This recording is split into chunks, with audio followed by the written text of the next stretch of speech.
Could we ask people to take seats in the auditorium, please?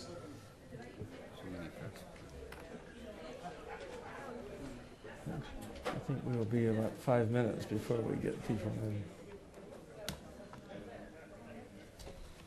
I think everyone's down on the 5th floor now. I think everyone's on the 5th floor.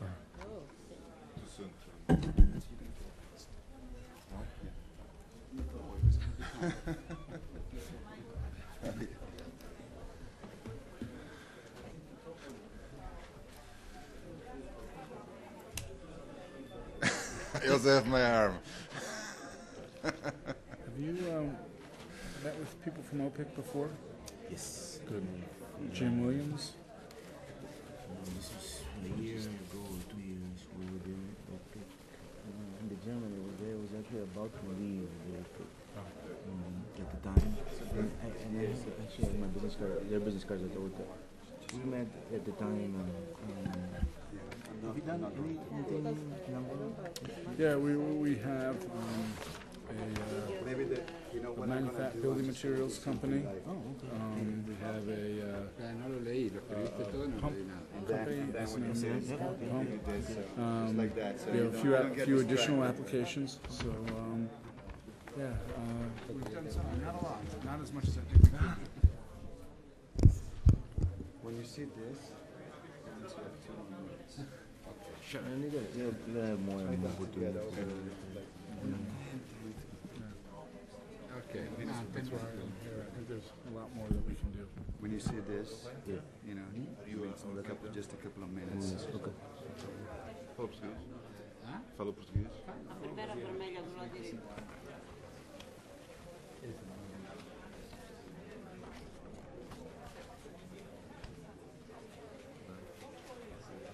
Eu acho que eu tinha visto lá ele ficar.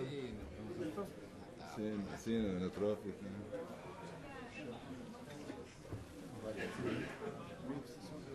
Oh, in here? Oh, yeah, several. Oh, They are hosts.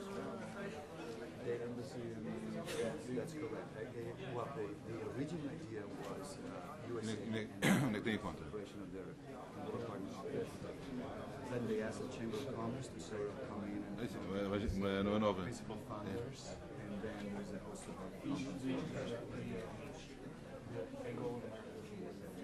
correct.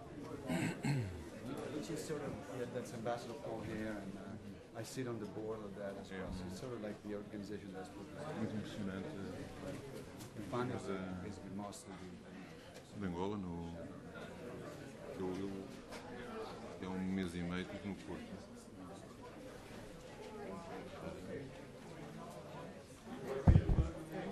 Can we have people to come back to the auditorium? We need to get started with the next panel.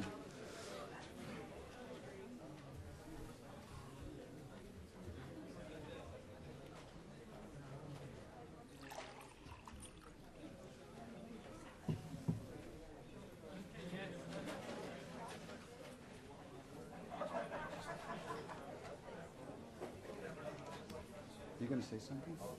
Oh, okay. Después cuando estés en Angola tenemos que falar do proyecto este de Alto Catumbela. Yeah, people will be gradually coming in, but because of the press of time, we're going to start this panel discussion, the last panel discussion of the day.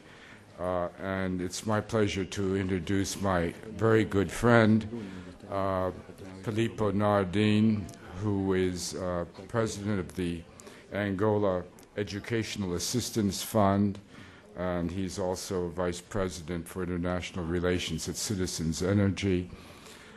He was previously chairman of the board of directors of the U.S. Angola Chamber of Commerce. He's now vice chairman of the chamber. But Filippo, the main thing to say about Filippo is he has had extensive experience in Angola. He played a very instrumental role in the establishment of the Catholic University of Angola. He's been involved with the establishment at the Catholic University of the Center for Economic Studies and Research. He's presently busily engaged in establishing a fund for the giant black sable, which is also a project that is being funded through the center with the assistance of various organizations, including ExxonMobil and Chevron, I believe. But without further ado, because we are running out of time, Filippo, but the floor is yours. Thank you very much, Paul. When I agreed to chair this panel, Paul said, yeah, no self-promotion. Well, he did it for me. Thank you very much. But I always get the last panel to chair. I did it like a couple of times already. And I really don't want to be pressing our panelists. We have really great people here that's going to talk about sort of the challenges and opportunities for the private sector in Angola. I will ask everybody to try to stay within the 10 or 15 minutes range. We have the program will look like this. We're going to have presentations, and we're going to have a Q&A session at the end. One of the presenters, John Simon from OPIC, will have to leave before we have the Q&A session at the end. And so we will have a few questions for him right after his presentation, which will be the second one. Just briefly, we have Her Excellency, Vice Minister of Agriculture and Rural Development of the Government of Angola, Filomena Delgado. She's going to talk about the challenges of the agricultural sector. We have John Simon, who is the Executive Vice President of the Overseas Private Investment Corporation. On his left, we have Ari Carvalho, who is a board member of the Agência Nacional do Investimento Privado, ANIP, in Angola.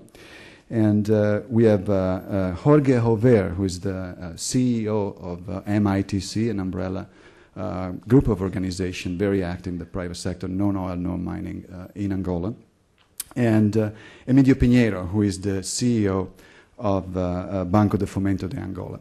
I will make very brief introduction of each speaker when they come up. The first speaker today will be Filomena Delgado, Her Excellency, Vice Minister of Agriculture. She has recently joined the ministry after 10 years at the Family and Promotion of Women Ministry. She was before that assignment for 15 years with the Pan-Africa Women's Organization. She has been active with the UN Fund population activities on gender issues. And she's going to talk about the realities and challenges of the agriculture sector in Angola, with which obviously involves issues of rural development, family development, and sort of branches off into women's issues as well. She has a sociology degree from the University of Calabar in Nigeria, a degree in human rights from the university in Sweden, and a gender development and governance degree from the University of Zimbabwe. Her Excellency.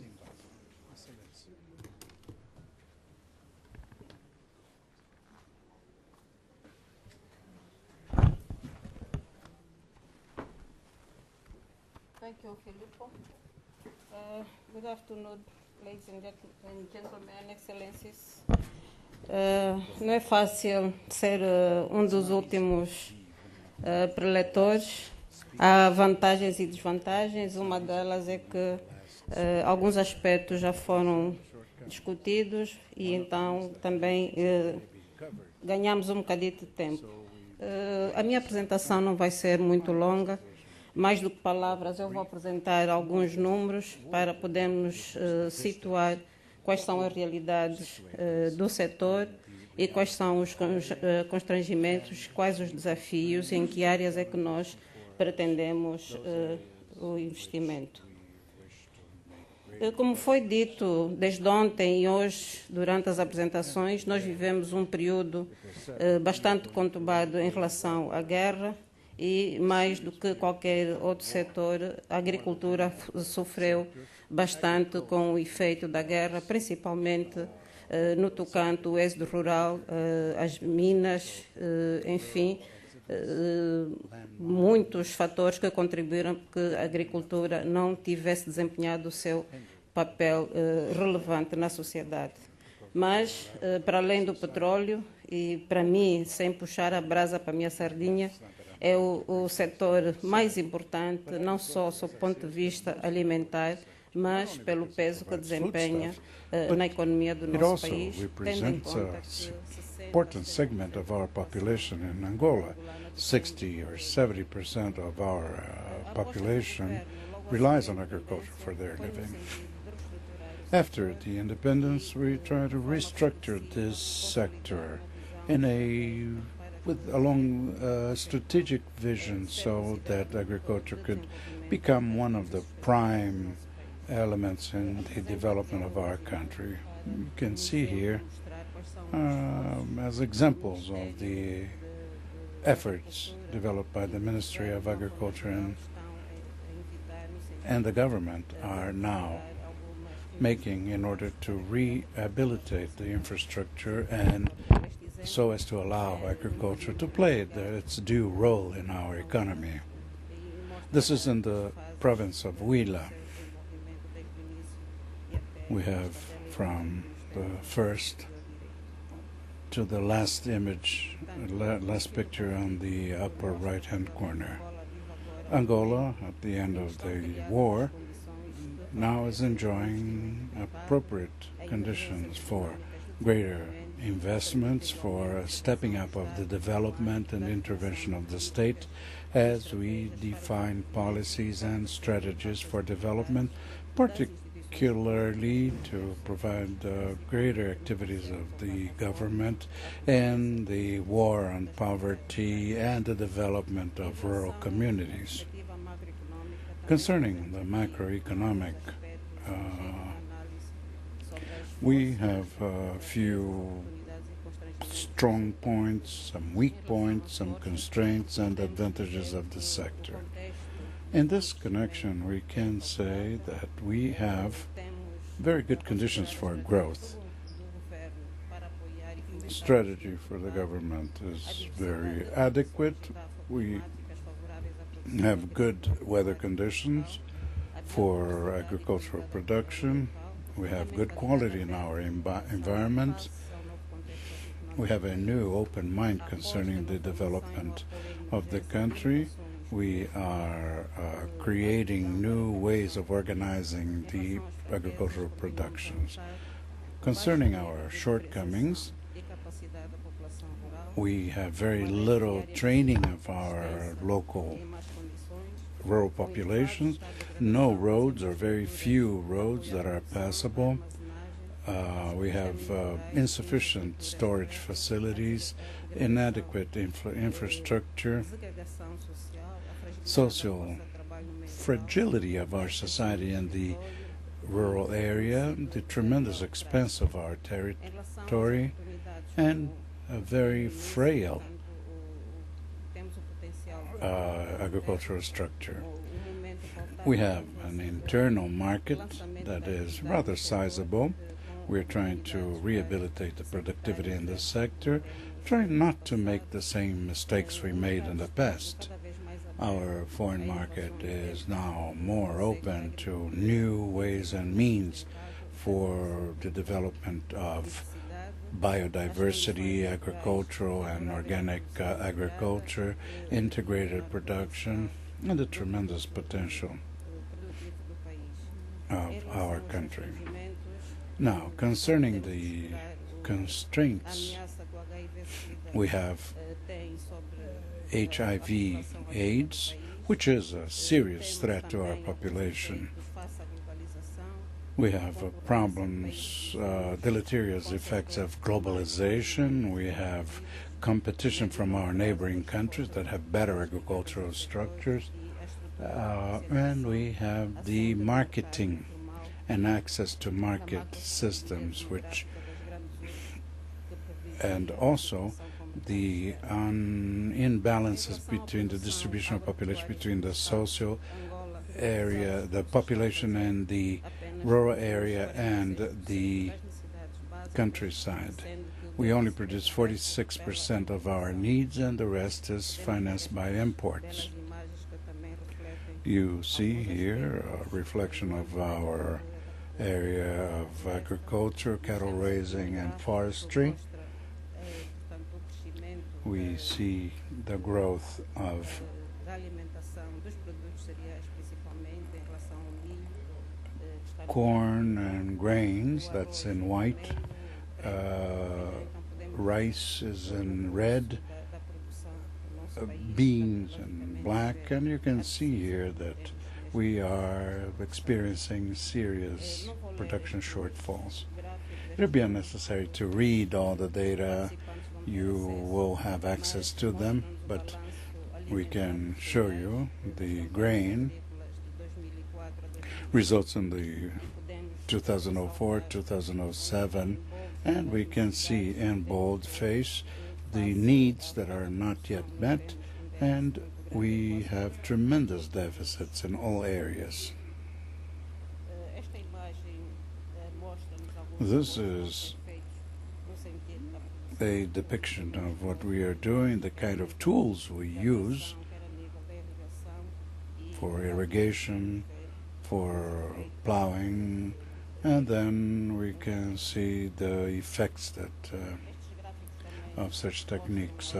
Here we see the evolution of the também podemos ver foodstuff productions. dando esse muito grande. Again, considerable deficits are seen. We need investments on a massive scale. Estes números mostram-nos o balanço What we see here is in terms of em relação à mandioca, roots, doce, que são manioca, pela nyami, and other stuffs that are used by the population. We are still very short of meeting our needs. We have tremendous deficits, and as a matter of fact, we can't export anything. We can see the peace that pervades the rural area, and the sense of tranquility. This is for grains. Em relação à produção do café, se calhar vou Coffee. perguntar por que é que nós trazemos Someone apenas asked o café why como exemplo, mas do we use coffee as the single example of commodity. We had tremendous pride in our country with the quality of our coffee and exports. After the war, the many years of war, we can see that the production of coffee is now one of the areas in which we have to make massive investments if we are to recover the position we had years ago. It's not only investments. We would welcome foreign investors. For cattle raising, we are experiencing difficulties, although there is a considerable effort to control the phytosanitary conditions. We have inoculations, particularly in the area of insufficient ration and foods. We don't have a national industry for cattle raising equipment. The costs are very high. We don't have enough research projects. We don't have extension programs, and the infrastructure and production support systems are very, very paltry. The same is true of the marketing. Concerning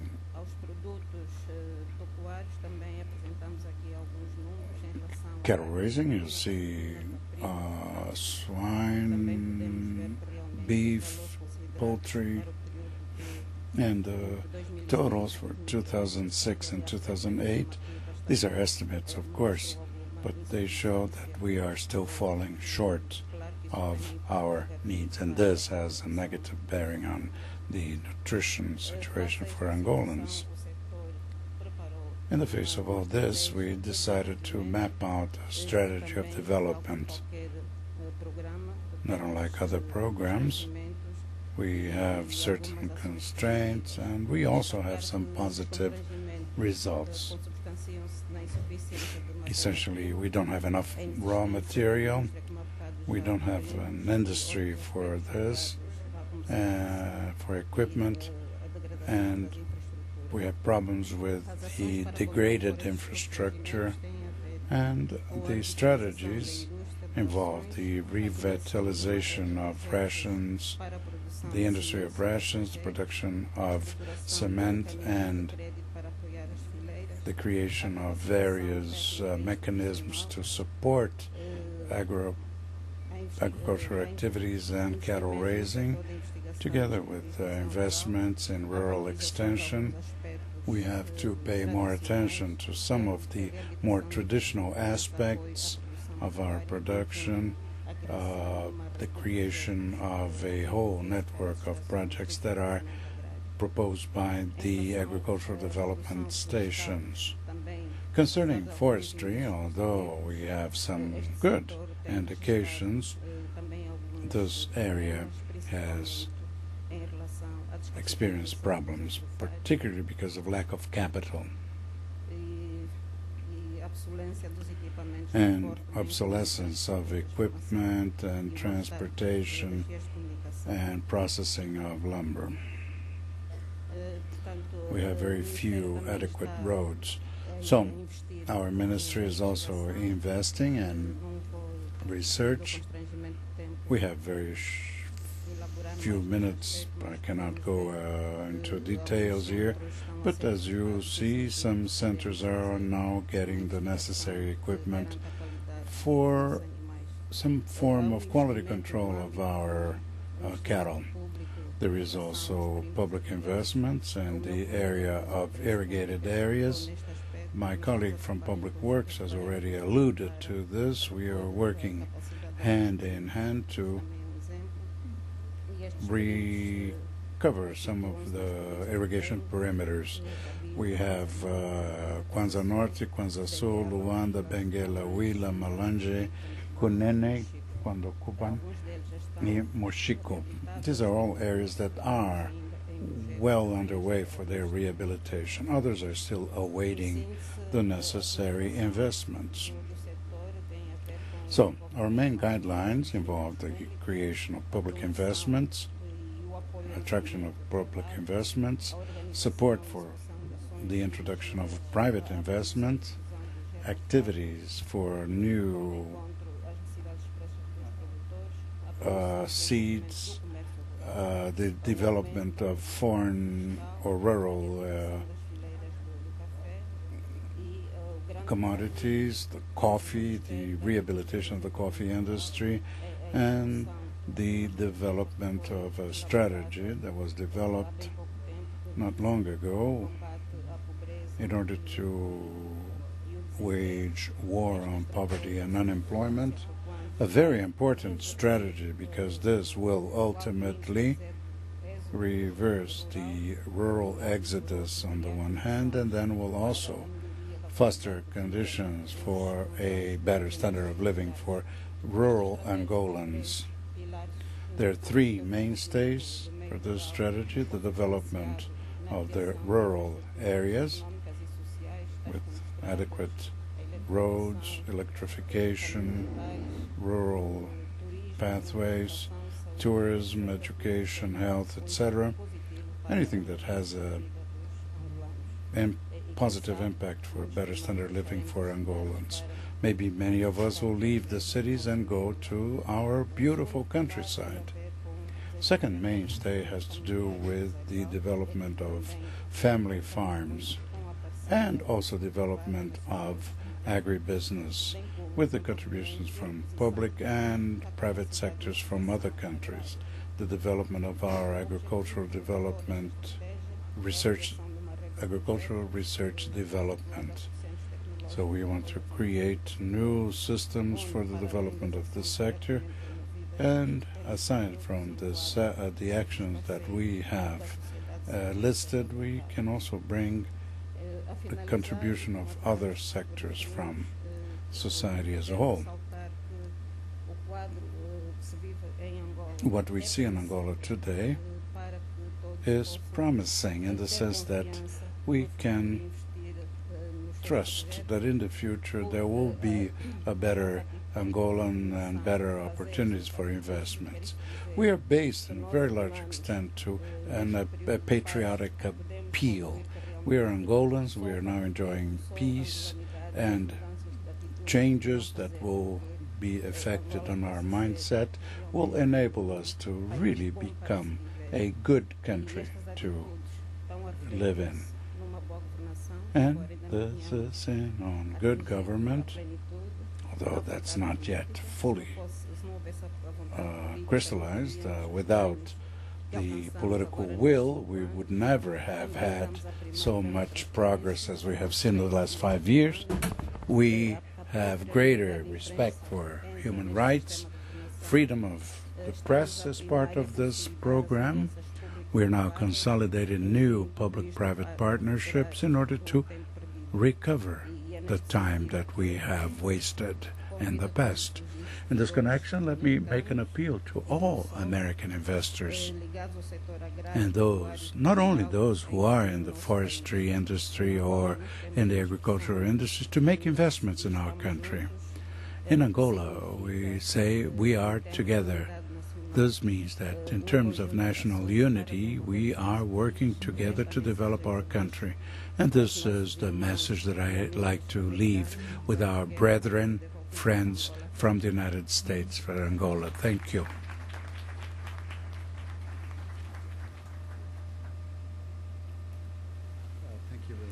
Muito obrigado. Move on to the next speaker. We'll have a Q&A session on the presentation by the Vice Minister later on.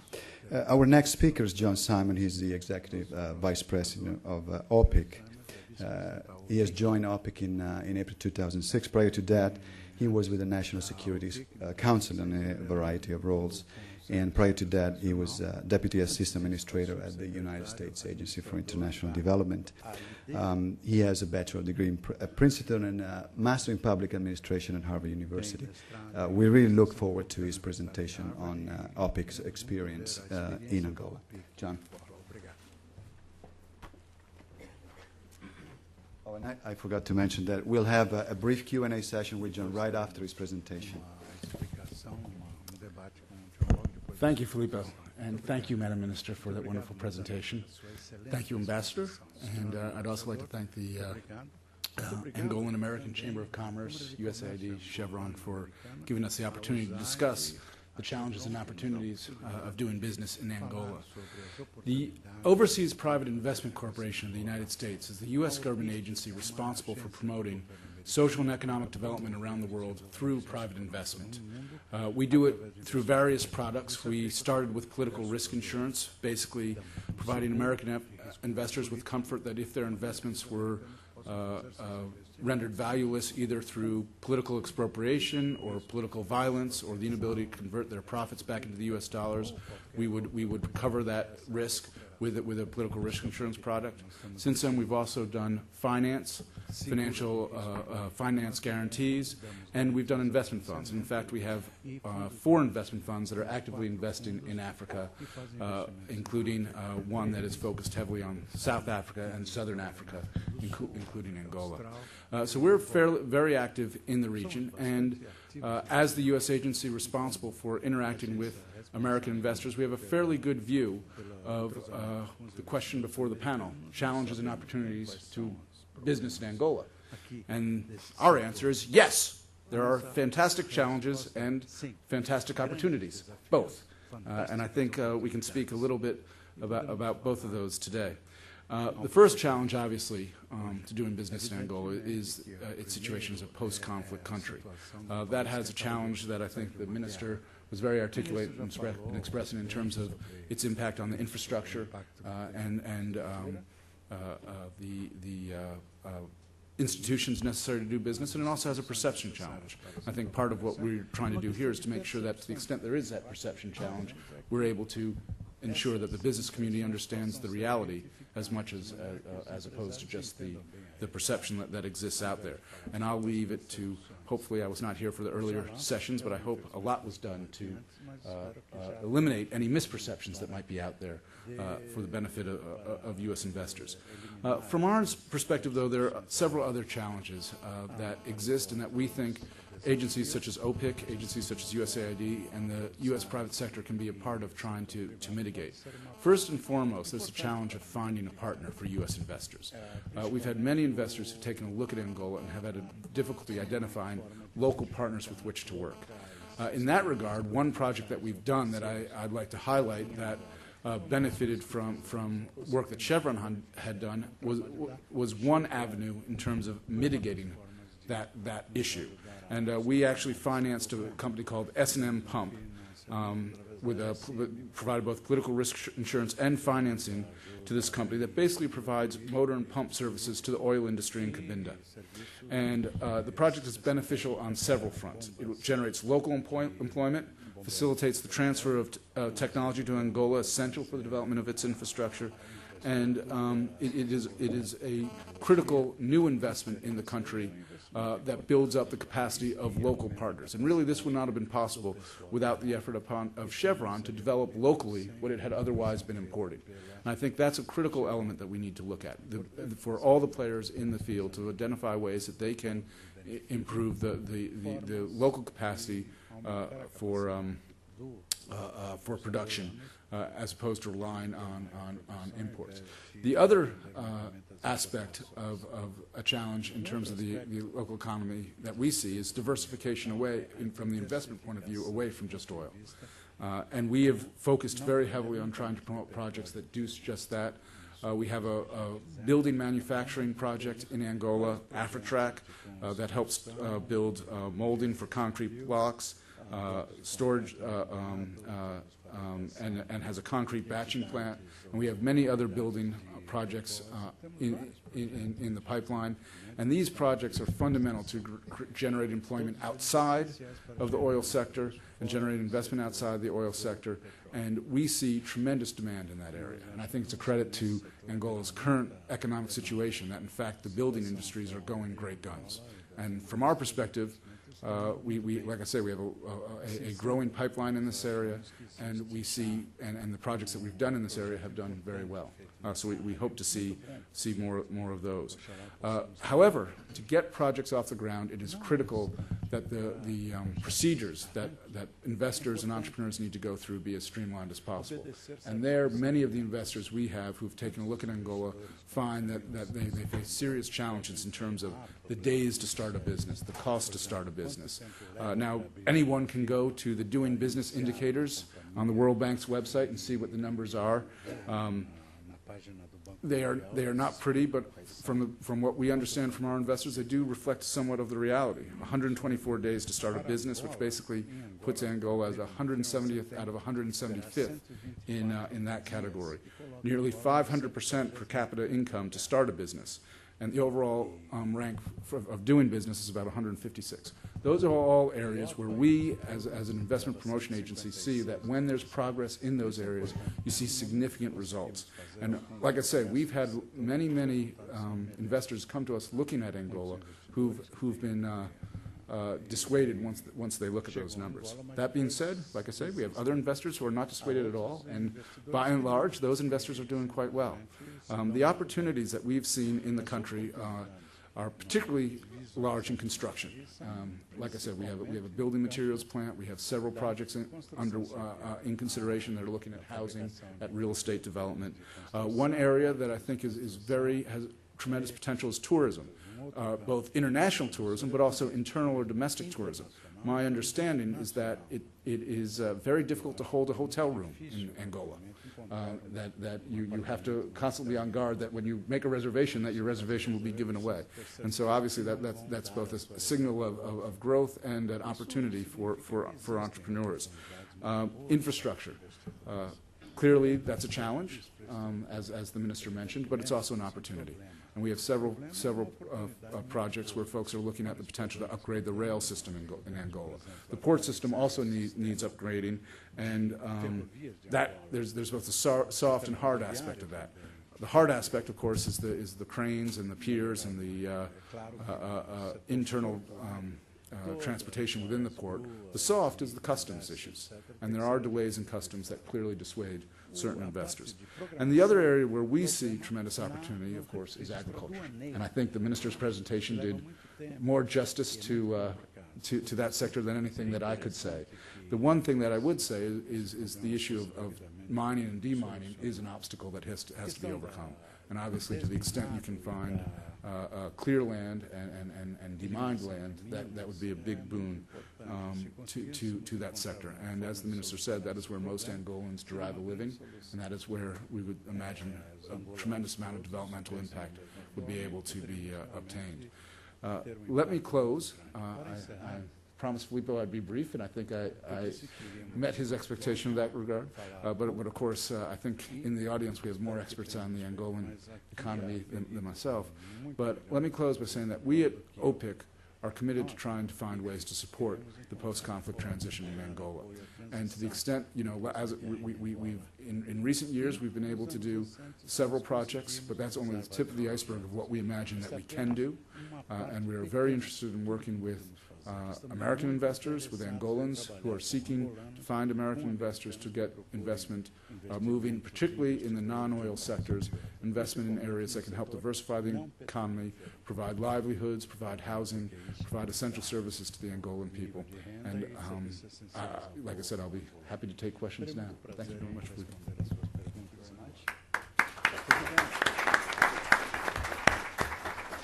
As I said, I would encourage to have a quick Q&A session right now. So if anyone wants to. Oh, yes, please.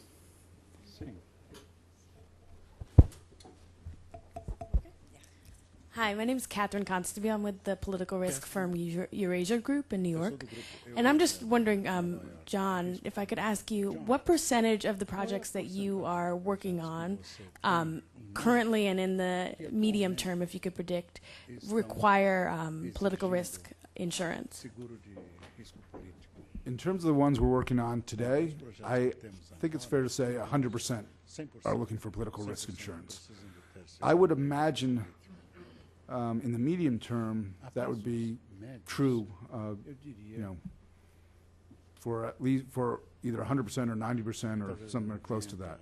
Obviously, in the long term, hopefully, will be less and less required. I think in the first instance, it won't so much be that projects won't be looking for political risk insurance. It'll be that other political risk insurers will come into the market and allow us to exit. And in fact, the Overseas Private Investment Corporation is not interested in competing against the private sector. If there are private political risk insurers such as AIG, Chubb, Zurich, who are willing to take business and risk in Angola, we're happy to cede that to them. Yes.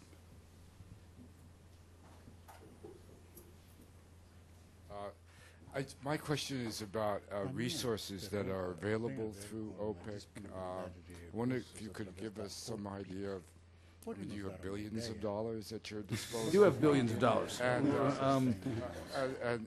also more specifically, I understand you have a housing fund, if I'm not mistaken. I wonder if you could tell me something about that.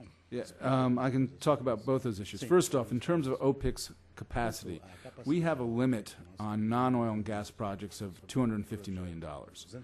So that's, we have billions of dollars available, but on any one project we would do no more than $250 million of either insurance or finance, and no more than $400 million total of both. So our exposure limit on any one project is $400 million. For oil and gas, we go up to $350 million of either insurance or finance. So that is the relevant limit. Obviously, within that figure, you can do quite a lot, particularly in a country like Angola. You asked about housing. Housing is the #1 priority for my agency in terms of what we would like to see in the investments that we're promoting. We see nothing as being more developmental than housing. Not only does it provide shelter, which is a vital need in places like Angola, but also urbanizing countries across the continent and across the developing world. But it provides an asset for families that they can use to leverage to start a business or finance an education. It's a critical bulwark of a modern financial system, and it really is the essence of what is community. When you have well-planned, well-designed, financed housing developments, you have water, you have sewer, you have electricity, You don't have what you see too often in Africa, which is ad hoc building without any of those services, and where people really can't take advantage of their house until several years after they start building it. So housing is something we are focused on. We are a fundamental part of the President's African Mortgage Market Initiative, which is seeking to develop mortgage markets in Africa. We've been very active in Zambia and South Africa and Ghana in terms of developing mortgage markets. And last year we went out with a call for proposals for equity funds that are interested in investing in housing. We've improved, of the 19 responses we've gotten back, we've actually approved 4 of them already. One of them has a focus that includes Africa, and we may be approving others as well that will be focused on Africa.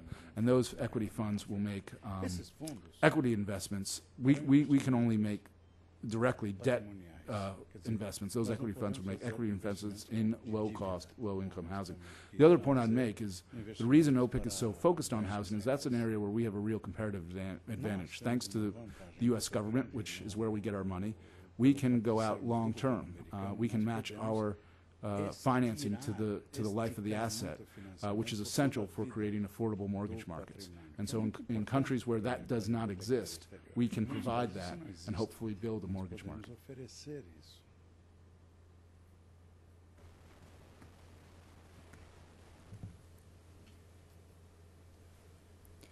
Okay. I think we can move on with the next speaker. Thank you very much, John, again, for your presentation.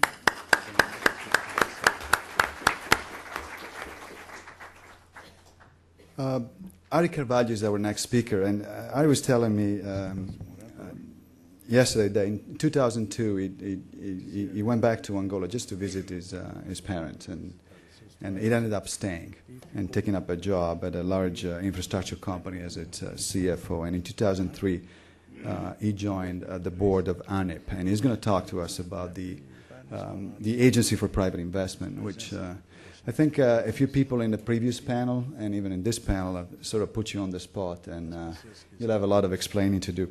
Prior to going back to Angola in 2002, he had a long and distinguished career as an investment specialist for structured financing in Latin America for a number of investment banking companies, and including Citibank. And Ari, having said that, which one is?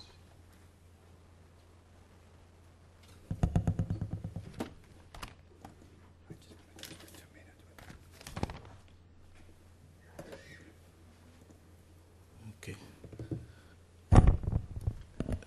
Good afternoon.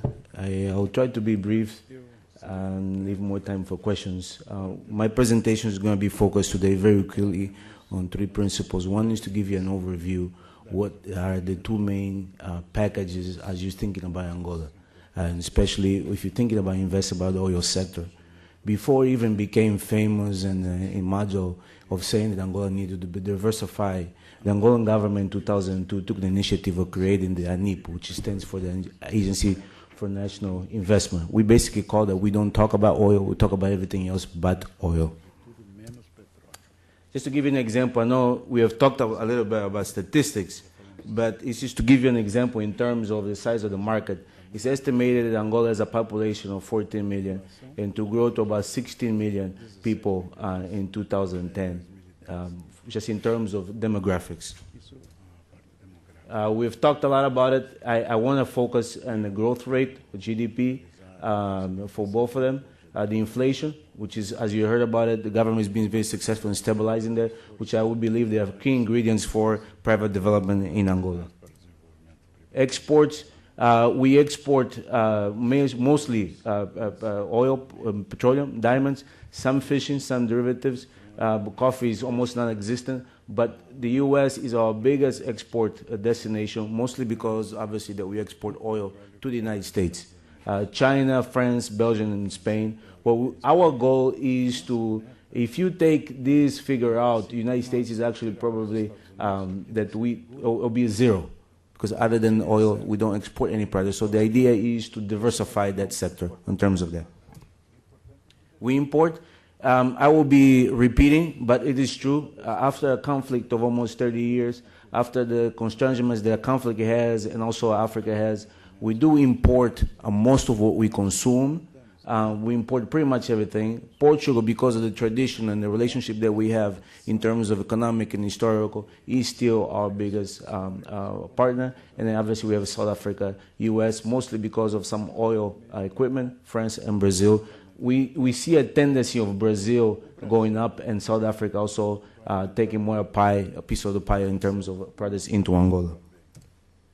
Doing business in Angola, if you're not thinking about it, you should be thinking about it.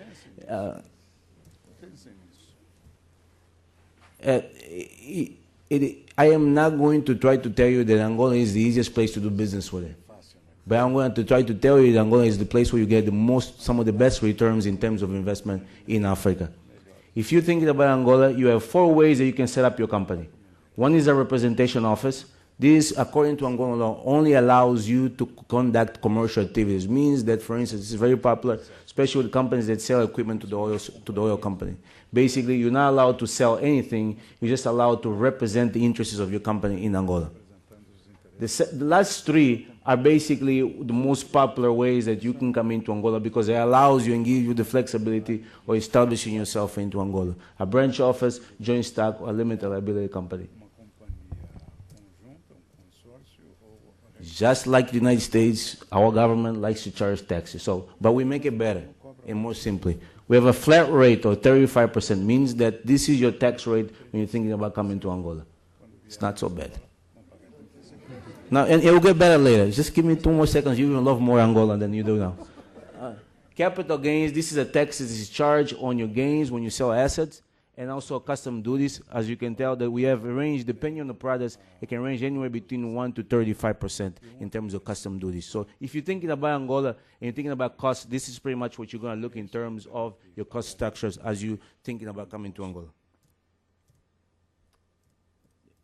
I'm going to be very quickly here, just to focus on a couple of things. One is the investment structures.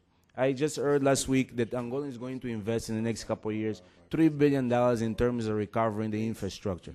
This is very important. The Angolan government recognizes that in order for people to come into Angola and make Angola competitive, we need to recover, we need to recuperate our infrastructure. So the Angolan government has embarked over the last few years into rehabilitating some of the infrastructures. Also, we offer incentives packages for private investments, and especially because we do recognize that starting a company is still in Angola is still very bureaucratic. Part is our fault, part is not our fault.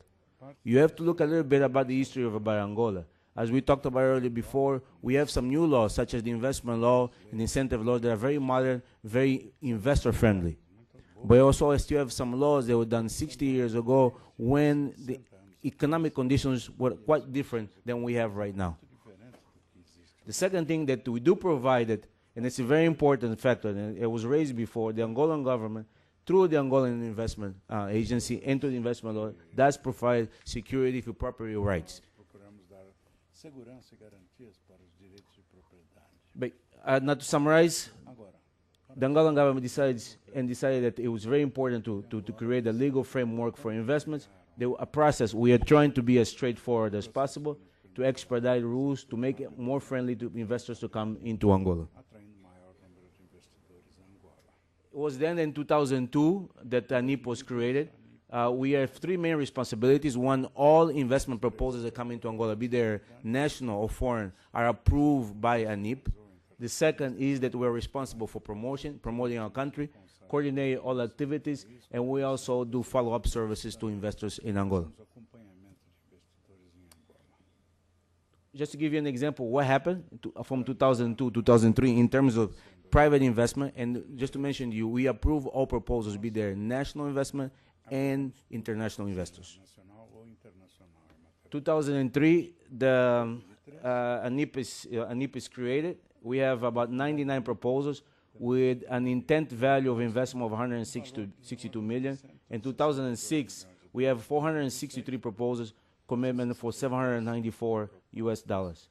If you can tell this in 2005, the $2.6 billion is because $2.1 billion is part of our rehabilitation project from a private sector for the coastal area, the frontier area of Luanda. So these investments are about $2 billion, so that's why you see. But you still can see the effects of private investment in Angola.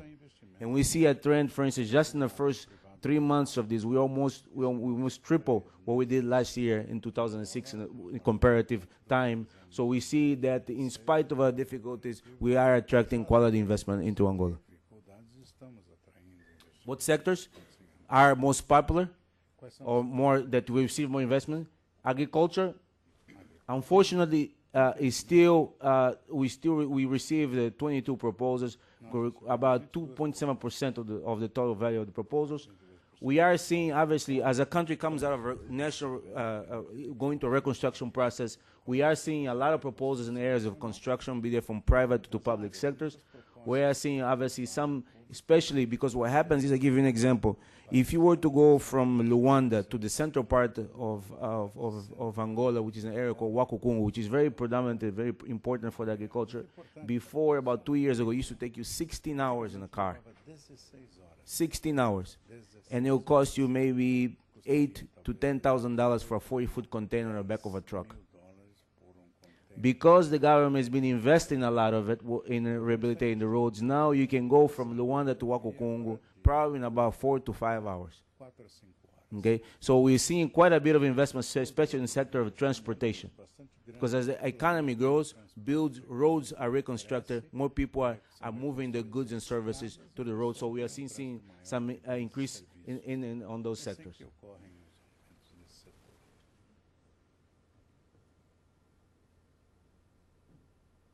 It's very simple.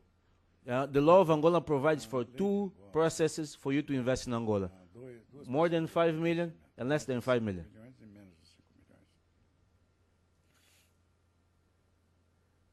Regardless of the value of your investment, we talked about reserved areas.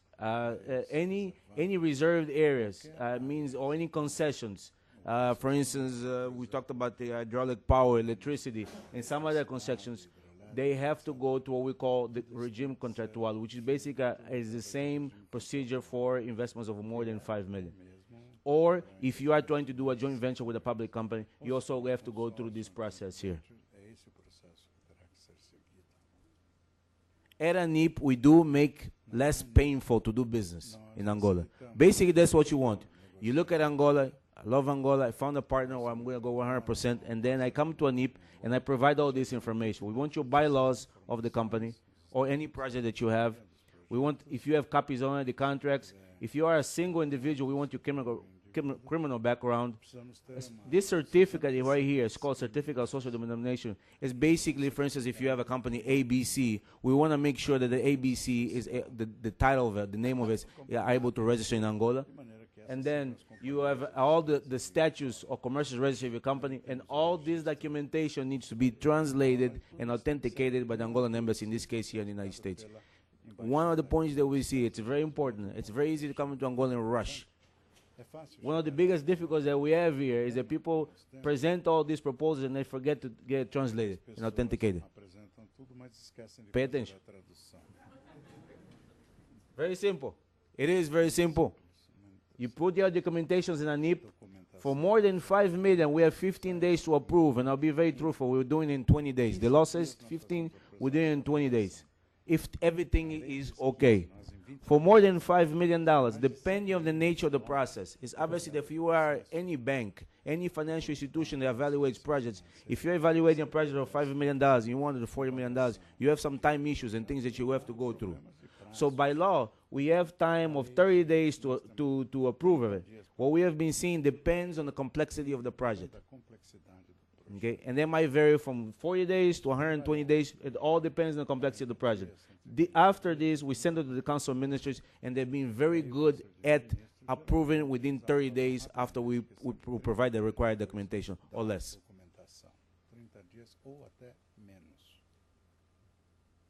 Then, after you go to $5 million, we give you the most important piece of paper, which is the CRIP.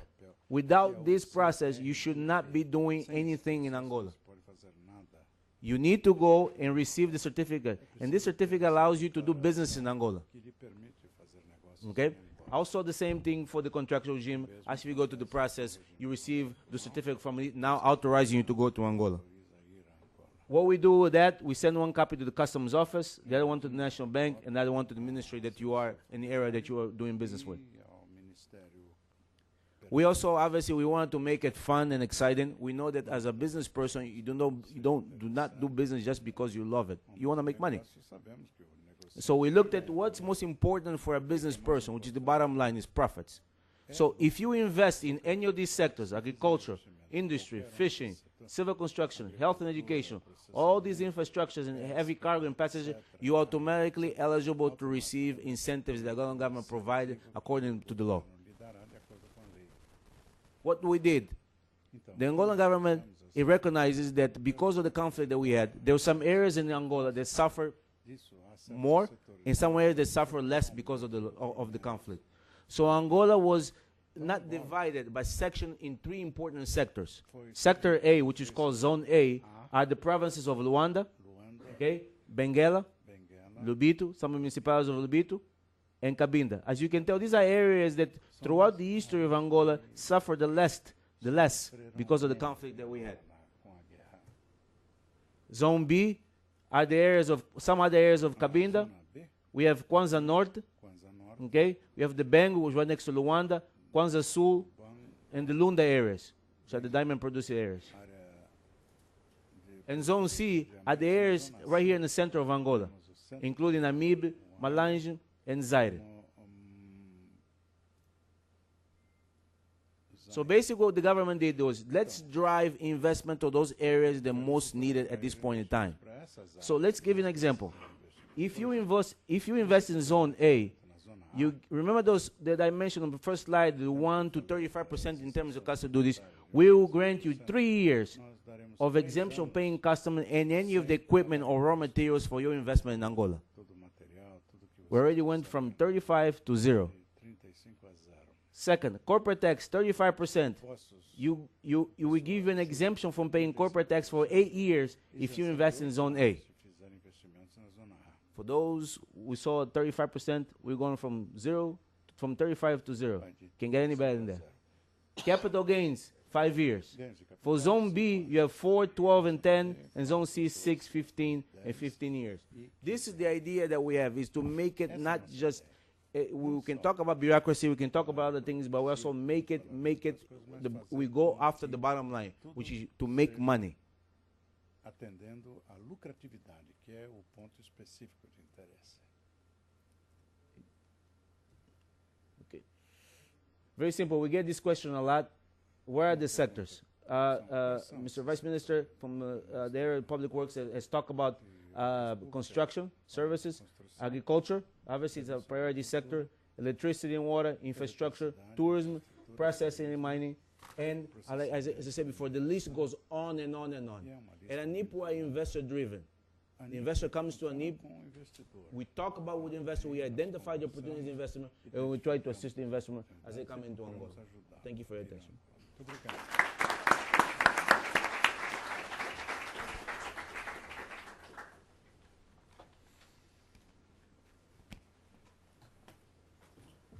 Okay, we're gonna move on to the next speaker right now, and it's actually a great pleasure to introduce Jorge Gouveia, or as they call him in Angola, Jorge Gouveia.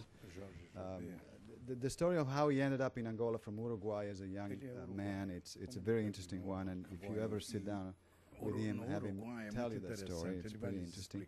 But MITC, his company, has been active in Angola for 18 years.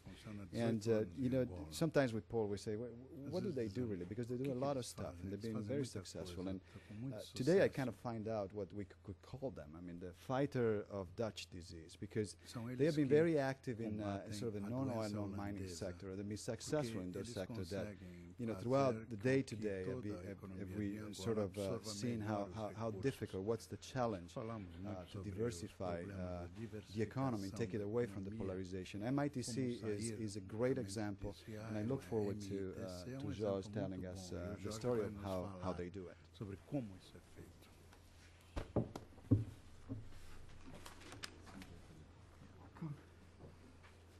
Good afternoon. It has been really a great pleasure when we received the invitation by the Youth Angola Chamber of Commerce to address our thoughts and our experiences in relation to the participation of the private sector in the reconstruction of the Angolan economy, and in particular in the agricultural sector, where MITC has been very active in the last years. I would like to briefly mention that, as Filippo said, we established MITC about 18 years ago, and along these years we thought to have developed a business model that proved to be successful for our partners and for us, of course. And our activities has been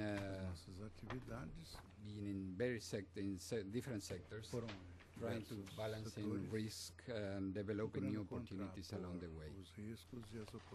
We believe that in a global economy like today, it is crucial that companies partner with other groups from different countries, other economical realities, environments, and undertake new projects to render better services in a closed MITC seldom goes in any new project alone. We always look to partner with companies that can bring into the partnership either technology, know-how, management, as well as capital.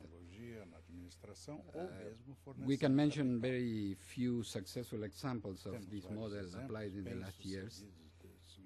Our partnership with Pegasus Energy from Qatar for supplying and distributing fuel in the Lunda Norte province, the duty-free job operation at the airport 4 de Febrero, with partnership with Loja Francas de Portugal, completely different sector. The new packaging line that we are building in a joint venture with Nestlé in Cachito, in the province of Bengo, or the successful, and this coming just to agriculture, the successful joint venture for the importation and distribution of fertilizers we do together with Omnia from South Africa, and which has allowed us to be today the largest importer of fertilizers and distributor in Angola. But today our main aim is to transmit this important gathering, the enormous possibilities. I think everybody has been coincident in that there are many, many possibilities in the sector of agriculture, and unfortunately, due to the specific reasons, this has been a sector that has been neglected during years. After these 27 years of conflict, Angola is now in a critical transitional period from emergency to full development. We face several challenges, but among them, three key socioeconomic aspects are directly related with agriculture: poverty, food security, and soil nutrient depletion in the case of agriculture. The agricultural sector has a critical role to play in overcoming these challenges and putting Angola in the road to broad-based economic growth. However, the sector, which, as we have said before, was highly productive and efficient in the pre-independent era, was devastated by the hostilities. Without any doubt, it's a fundamental economic activity in a country with a large population and small industrial sector. It has been the main source of employment and food supply, and therefore is key to poverty alleviation and food security. The agricultural sector employs 2/3 of the working population, and subsistence agriculture provides a main source of livelihood for about 70% of the population. It is important to mention the transcendent role of women in agricultural production, which will require a very deep analysis of how to improve women education, quality of life, and of course the access to credit lines that still is a challenge for the banking sector. The climatic diversity of Angola means that a wide range of crops can be grown, and prior to independence the country was almost self-sufficient in all crops except wheat. It was a top commercial producer of coffee, cotton, sisal, palm oil, banana, sugarcane. After the war, the production has fallen to an almost subsistence level in many areas, with little or no marketable surplus. By the end of the war, in 2002 and the renewed mobility of population and products through the country, local markets are slowly being formed again. As the population is resettled and farming increases, the food situation will improve, and in the near future, under right conditions, Angola will no longer need food assistance and will eventually begin to export agricultural products again. Reaching this point will require, however, careful planning and commitment on the part of the government. The fruit and vegetable transformation process is done today mostly by craft units. The quality of locally transformed vegetable and fruit for export has been low or non-existent, based on the applied traditional inappropriate condition of harvest and mostly serious problems of transport and conservation. However, we can already see some highly important private investment in this area, with the state-of-the-art processing plants coming into production in the very few next months, which is already a symbol of what is starting to happen. In order to generate the level of growth in the agricultural sector needed for poverty alleviation and food security while protecting the environment, Angolan agriculture will have to be transformed from a subsistence-oriented farming system towards a more market-oriented production system based on knowledge, greater specialization, and development of agricultural markets. However, without access to fertilizer and irrigation, improved seeds and crop protection products, small farmers cannot unlock the land's considerable potential for agricultural production and hence move from subsistence to commercial farming. Soil fertility is a major issue, and it has been a heavy depletion of nutrients through the years. Clearly, Angola is struggling to reach a consensus regarding the capability of the private sector to supply the correct type of inputs to farmers in a cost-effective and timely manner. An assessment of the private sector indicates that although it is still very weak, with the proper support and guidance, it has a good potential to supply fertilizer and other agricultural inputs to farmers in Angola. The Minister of Agriculture is also working with provincial governments to help producers overcome difficulties in carrying excess production to other areas in the country and creating also agricultural poles to expand and diversify the production. In Capanda, that was already mentioned today, in Kwanza Norte, the government is launching a major agricultural project to cultivate 300,000 hectares, that means 750,000 acres of land, of which 25,000 hectares will be irrigated, and where ethanol, among other products, is expected to be produced at an industrial scale out of sugarcane. All this will require a substantial increase in the use of mineral fertilizers, among other measures. The increased use of fertilizer will hinge on the development of a competitive agro-input marketing and distribution system. Although Angola has made considerable progress towards liberalizing and deregulating the fertilizer market, the market remains weak and dysfunctional. As a result, farmers do not have an easy access to fertilizer at affordable prices in a timely manner. Both the Minister of Finance and the Minister of Agriculture are working together in order to overcome administrative delays, red tape, and thus being able to grant the timely supply of needed resources to agriculture. Angola is at a crossroads concerning the future of its fertilizer market. Although the government supports the development of a private sector-led fertilizer marketing system, it is aware that a substantial proportion of the farming population lacks the purchasing power to buy mineral fertilizer at market price. Hence, the government feels compelled to assist them by making these fertilizers available at subsidized prices, and is looking and pushing for private participation in the petrochemical pole being developed in Soyo in order to produce locally ammonium, urea, compound fertilizer, and eventually phosphates. This will allow for the substitution of importations, facilitate access of the local producers to the fertilizers, and, who knows, maybe in the future generate export revenues. For those groups interested in agriculture in Angola, there are clear opportunities then in, first, one, processing of vegetables and fruits, including organically grown products both for the regional and export markets. Second, vegetable oil and fat, in particular groundnuts and shea nuts, the latter being a market niche, the potential of which arises from new EU legislation concerning the production of chocolate, allowing the use of fats other than cocoa butter. Production 3, cereal production mainly aimed at the domestic and regional market. 4, new crops able to satisfy increasing international demand for biodiesel out of jatropha or palm oil, or ethanol in the case of sugarcane, which can contribute seriously to job creation in very postponed areas. And 5, which was mentioned today very briefly, but sustainable forest exploration, lumber production, and related processing industries. A key challenge for Angola in the 21st century is to develop a stable business environment. Private participation in the agricultural sector can provide the necessary inputs to unlock Angola's vast economy potential, allowing it to engage successfully with many challenges. All these concepts are without any discussion going to take time, but will be incorporated to the Angolan economy and will bring as a result a better future for this area of activity and to the population that directly or indirectly depend on it. No doubt the future with Dream for Angola is still to be built. At MITC, we have already started to do it now. Thank you.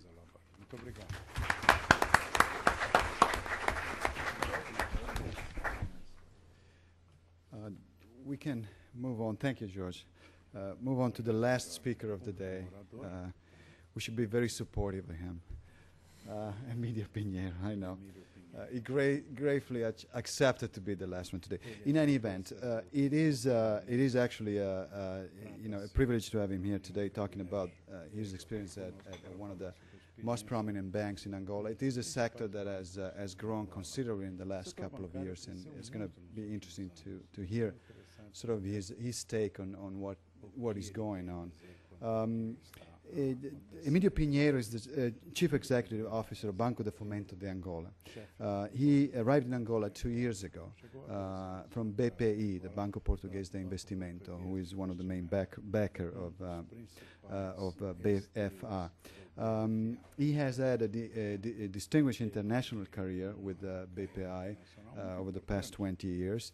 He has an economic degree from the Universidade Católica, an MBA from the Universidade Nova, and he is the winner of Revista Estratégia Business Leader of the Year. He's very proud of that award. And actually, his organization has won 4 out of 6 awards the past year. So it's a very good organization. And they have funded the Catholic University on some programs, which is our project. For that, I am very thankful. And Emilio, please come to the podium. Emilio, passa aqui à frente. Take your time. Okay, so this will be less than 1 hour. Everybody will be at dinner then. Okay, Your Excellencies, ladies and gentlemen, thank you very much. It's an honor for me to be here tonight, especially to be the last speaker. So I try to be rapid, concise, and avoid further questions, at least for the banking system. I would like also to advise you that I'm more habituated to sell my bank than to sell my sector. So I try to make this impartial, as there are some observers of my competitors here in this room, so they'll be watching my conclusions. But as Ari said and the others before me said, we are talking about growth and the challenges that the growth imposes to sectors and to companies like a bank. I will go very rapidly across the macroeconomic outlook, then I take an overview of the financial sector with data and so on, and finally to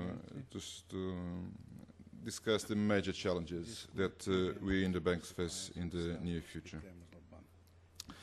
So everybody is talking about huge growth, oil and non-oil sectors, and decreased inflation. This is statistics, nothing to discuss. This growth is supported mainly through the conjunction of oil prices and oil output that enable the country to accumulate reserves at a very high speed. End of last year, 8.5 billion US dollars, which is something that was not unimaginable some years ago, and with a fiscal balance very positive. Somebody before me said that this was a rational decision. Actually, it is a consequence of the lack of capacity to execute most of the budget.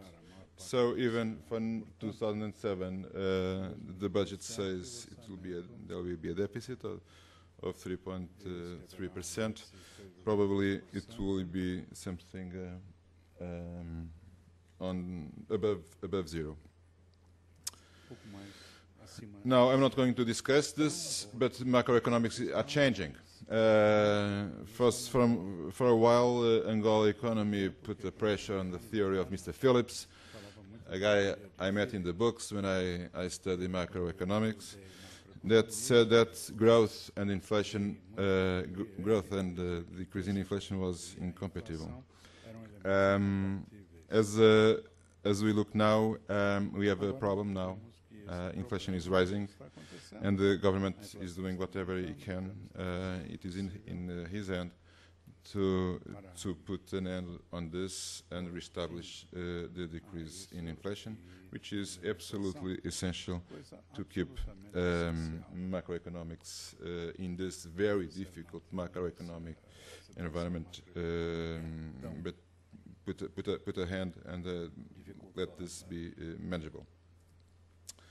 So what they did very recently, so this happened just before I came to US, the Kwanzaa appreciate once more, which is good for those who make their money on Kwanzaa, but not so good as for those who don't make their money on Kwanzaa, such as the government. So the oil revenues now represent less Kwanzaas, and this is a fiscal pressure on the budget. I'm not going to discuss that. Financial sector. Some milestones.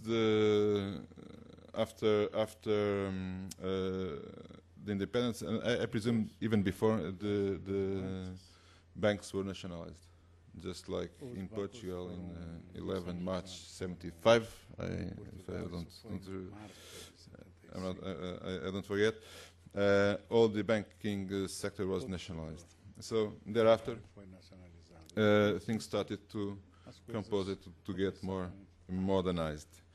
I'll let you read this later because I can leave the presentation for you. What is important is that things are getting better and better and better and more structured. For instance, Angola has a state-of-the-art real-time gross settlement system, as well as for debit cards. The system is very, very modern. We are talking now about getting a stock exchange. Visa will be announced, I hope, the 18th or 17th of May, so next week. And the government is issuing bonds that are tradable between banks and other investments. The last one was for 400 million US dollars with maturities from 7 to 12 years, which is a very positive view on the Angolan economy in the long term. So, key points. Banking sector is very small. I was talking with Ted, where are you? This is very small, although it's growing very rapidly. You'll see how rapid this is going and the pressure that this puts in management. Financial depth indicators are low, highlighting the early steps of bankarization, or the process of people getting an account in a bank. and the early stage also of the financial intermediation process. Institutions are financially sound, which is very good for the moment, presenting very strong capital ratios. We'll see why and how this is. Lending to the private sector is what we do mainly in the bank, although sometimes we lend to the government, but mostly our activity is towards private activities and private clients. Competition is rising. Now there are lots of banks, very small banks, who do a lot of harm, like small formigas. They don't exist, but we feel they are there, and we hope they can do a good job in structuring the market. Although these new banks were based on very high profits that the banking system delivered in years 2004, 2005. So everybody wants to have a bank, but things change now. The ability to take profits out of the activity are less and less obvious. The banking sector is rather efficient, though the growth will impose us constraints in our cost base. What is important is that credit activity must be enhanced, and there are some problems to go still. There is a lack of systematic credit information, and by the way, World Bank and other institutions here in Washington are doing a job with the National Bank towards getting a credit information system. This is essential for us. Weak property rights, which is not the property rights that Ari told us before, but when you want to get a mortgage, you have some difficulties in making sure that you can do that. And obviously, courts and all the institutional framework has to go ahead. There is not a lot of interbanking activity, which is not very important for you, I'm sure. And I say so that once we touch something, usually we make it very, very good. For instance, the real-time gross settlement payments and the multi-cash payments are very, very good. That's state of the art worldwide. We'll start now with Visa, both in cards and acquiring, and the systems that we are putting in place at top of the art.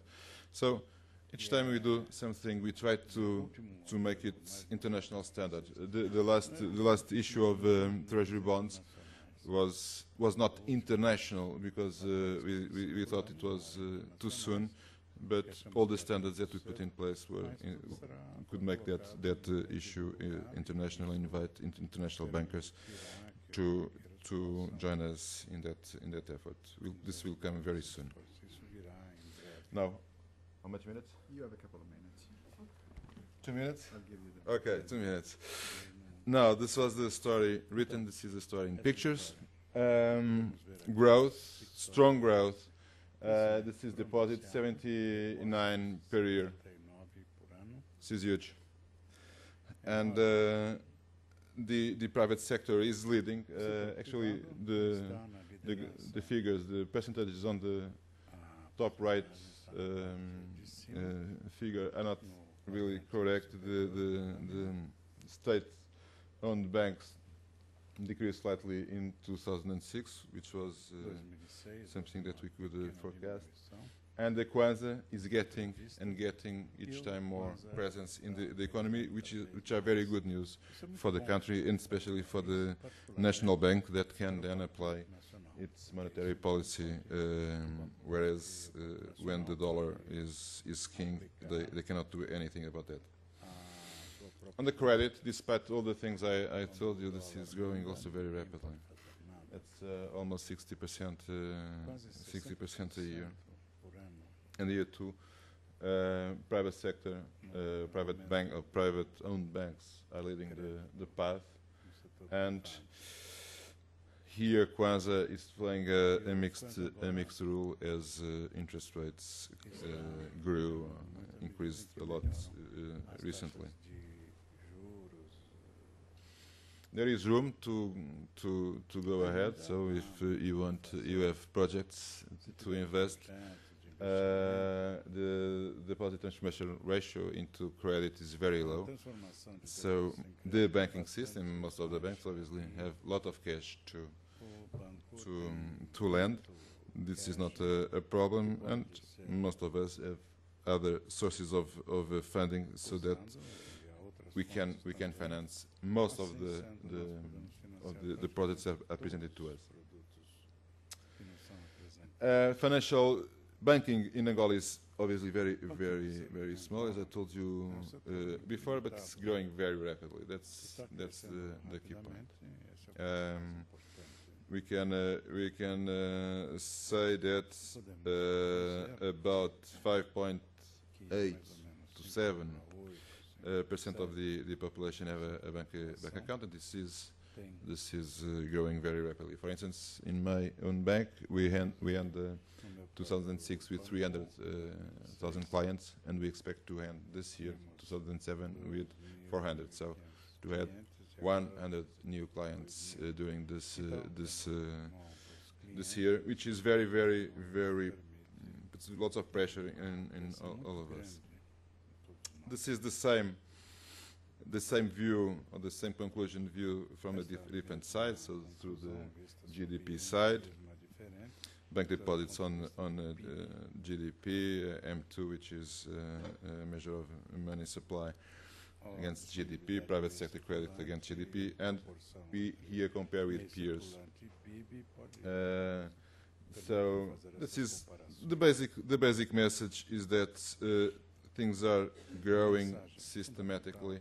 Here we took oil from GDP, so obviously the figures will come up. This compares better with that SAA, so Sub-Saharan Africa without South Africa. And obviously South Africa, it is our, let's say, benchmark for the future. So what is the response of the banks? The banks are enlarging their network. So basically, we had the network last year more than 100 new branches. This is a huge investment. Everything in Angola is very expensive. To build a branch in Angola costs more or less twice as much as in Portugal, for instance.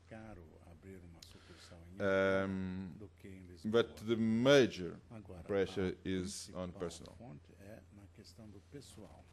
because there is a huge lack of technical skills and professional experience. So you can imagine, for instance, in this, going from 161 to 250, this is more or less 100 new managers. Most probably the managers will be deputy managers in former agencies. So suddenly you have a lack of more or less 200 deputy managers.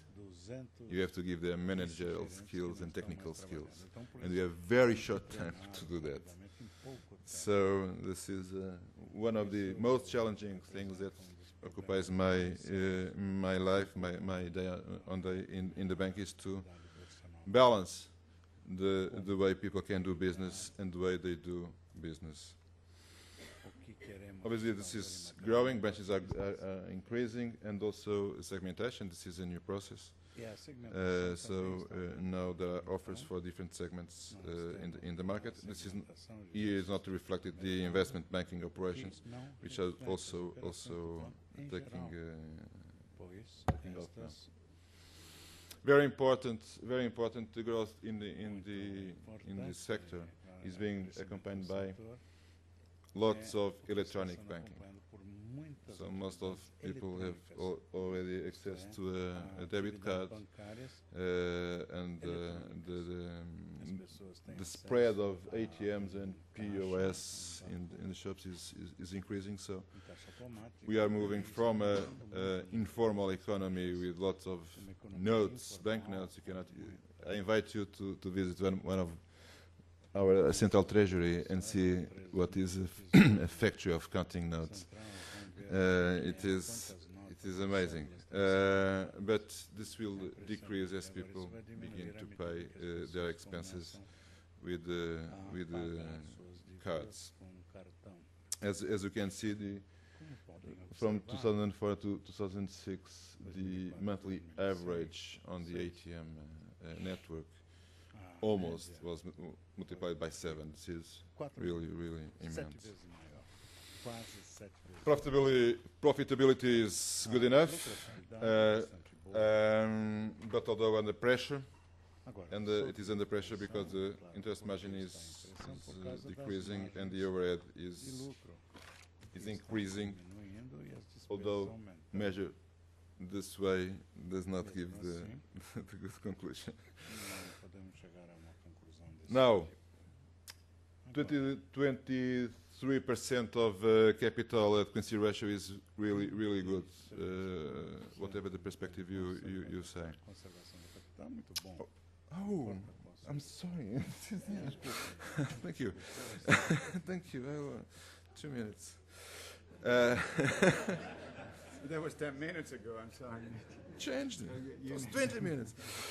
But non-performing loans are high. This is, let's say, common to most of the developing countries. Although this is, let's say, not, you cannot analyze a sector just like this. This depends on the banks. This is market shares. I don't comment. Major challenges. Operating environment. I commented that before already. We have to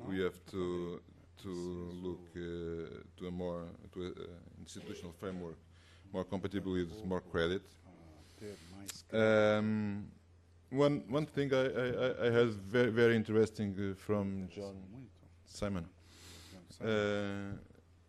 which we are also very interested, is to create alternatives to mortgages, to do business, to give housing to the poor people on the society. It's something that worries us very much, and we did a very nice protocol with the FESA, President dos Santos Foundation, to create a guarantee fund to replace mortgages so that people can have access to their house.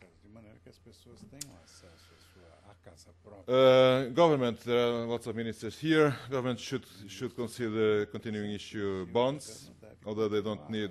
It's very good for the future.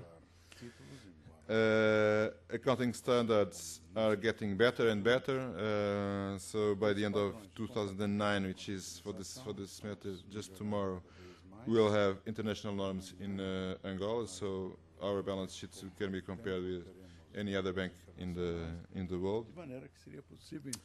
The regulatory framework for new products is essential so that we can modernize our offer. The stock exchange is in the agenda. The pension fund, which is already taking its steps, investment funds still have to take their steps, and finally, the problem of the workforce. This requires time. And probably this is the main restriction for the development of the financial sector. And we'll adapt whatever we do on this. Now, thank you very much. Thank you for your presence. I saw that nobody slept, which is good. Thank you very much.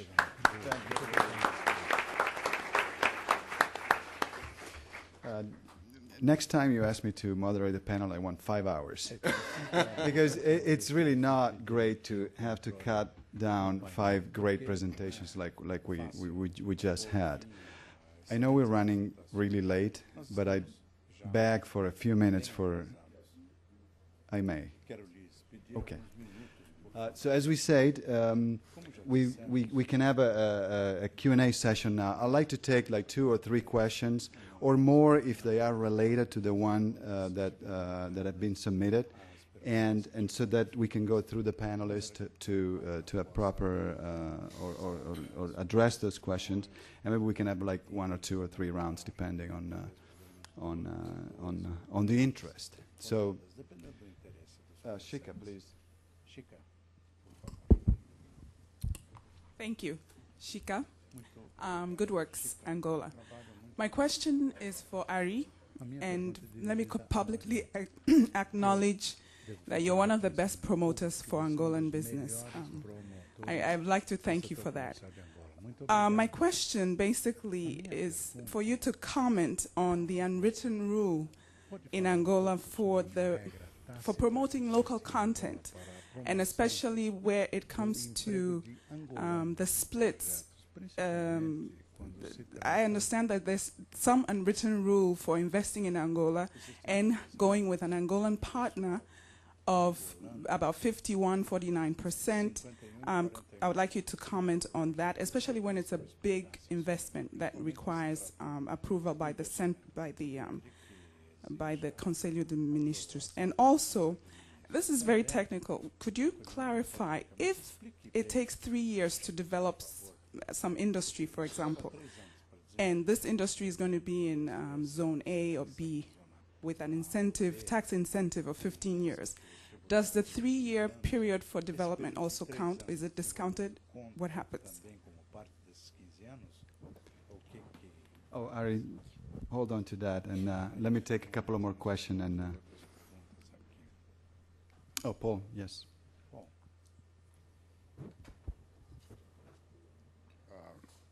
My question is probably directed to the Vice Minister of Agriculture as well as George.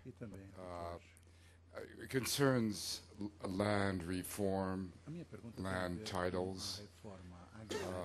I don't have any sense at all how that process is moving forward, because it would seem to me that this is a critical element in terms of agricultural development, that people have the security of knowing that they have title to a land that they happen to be working on. I'd like to know to what extent this is an obstacle, a challenge, or is it a problem in terms of agricultural development in Angola? Thank you.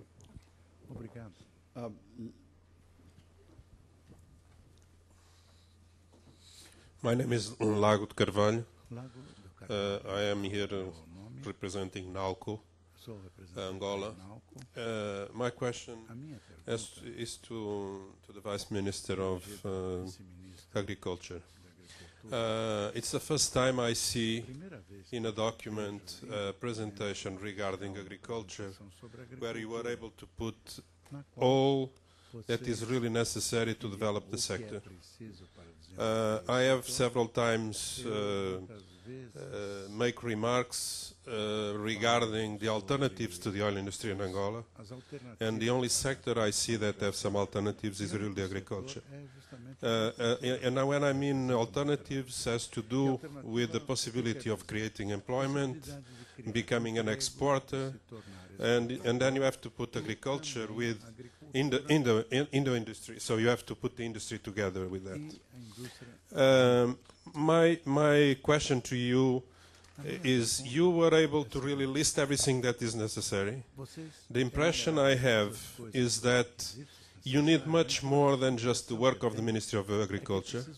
This has to be a national project where you are able to put all sectors involved. And I would like to raise 2 points that I would like to if you already thought about it. It has to do with insurance for the production, insurance for equipment, and all the financing that is involved with the development of the agriculture. Your appeal, if I can say, is to say if there is investors to come and invest in Angola in agriculture, it's fine. We need that. But the problem is that we need a lot of other things that you are able to list, from investigation, from developing of infrastructure, etc., that has to go together with. And our banks have already presented any solutions in terms of packages. The insurance companies worked already with you to give you solutions or the type of products that are necessary. And if you go on, there is many others that should in fact give input to be able to put your project in place. Thank you. Leslie, you want? Yeah. We'll take one more question. Leslie Fox, Citizens International. This is to Mr. Jover and Mr. Pinheiro. And it's the subject really of social responsibility for companies and how they might give back some of the profits that they make in the course of their work, normal profits. And I'm just wondering, I know that BFA, for instance, has a social responsibility program, but I wonder how it's allied to its actual business. I mean, do you keep it separate? You're just doing good because it's a nice thing to do? Or are you doing good in order to do well with your core business? And I know that MITC has very progressive thinking as well, and I'd just like to get a feel for how the companies see their social responsibility in terms of their core business. Thank you. Ari, if you allow, perhaps we'll let the Minister answer those questions on land reform, land title, and incentive, national plan, insurance, financing. How much time do you need? Muito obrigada. Realmente é grande desafio ser questionada por uma pessoa do gabarito do Sr. You have to entertain questions from someone for Dr. Paul's caliber. I'll do my best. There is a land reform act that protects the Angolan citizen. All citizens are entitled to a piece of land with the necessary deed, regardless of the type of activity that he may undertake in that piece of land. We have a set of procedures. If it is commercial exploitation, we have the National Private Investment Agency that deals with other sectors for the development of projects, be they national or foreign. Access to land, in our understanding, also have some restrictions. For instance, those areas in which are considered reserved areas of the state. I explained this morning. Forgive me, I do not quite recall your name, the gentleman who has put this question to us, but let me say that we need a great many things in the area of agriculture. It's up to us to establish the priorities, because you cannot do everything all at once at the same time in one fell swoop. So that's why it's incumbent upon us to identify and prioritize projects. We have a basic approach. It's called bottom-up. That is, we start from the bottom, the basic needs. And as you know, in Angola, there is a disparity between the development levels and the cities and the rural areas. So in most cases, the cities provide for better results in development anyway. A government cannot work on a one-way street type of operation. All ministries work together to solve all common problems. We have the Ministry of Agriculture in terms of rehabilitation of infrastructure.